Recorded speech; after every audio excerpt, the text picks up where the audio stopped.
More money, more problems. For public schools, a watchdog group opened the books and found as salaries increased, students' standardized test scores actually dropped. Joining us now to discuss is the Deputy Public Policy Editor of OpenTheBooks.com, Rachel O'Brien. Good morning to you. Great to see you.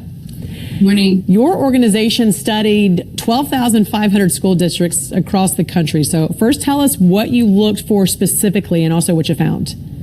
Yeah, so we compare the 2019 payroll to the 2023 payroll of teachers and administrators in each state to see the increase in pay, and at the same time looking at the change in each state's ranking for the National Assessment of Educational Progress, that's the NAEP, and that measures reading and math skills for 4th and 8th graders. So we found while schools may hope that increasing their payroll will help students perform better, there's little evidence that is what happens. In fact, the opposite seems to be true in many cases. On average, a growing payroll is associated with lower test scores. We saw in 6 states that increased their payroll by at least 23%, their student performance went down. Virginia, Vermont, Oregon, Mississippi actually decreased their student performance. New Mexico saw no change.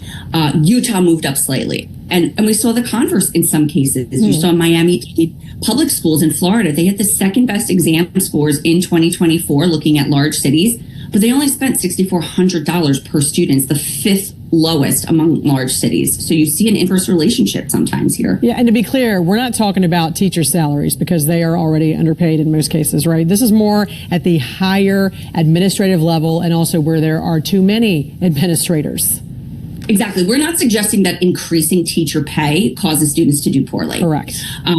Even minimally increasing teacher pay does have a small impact on students. What we are seeing is the administrator pay is most likely to blame for this negative correlation with student achievement. So administrative bloat is a problem.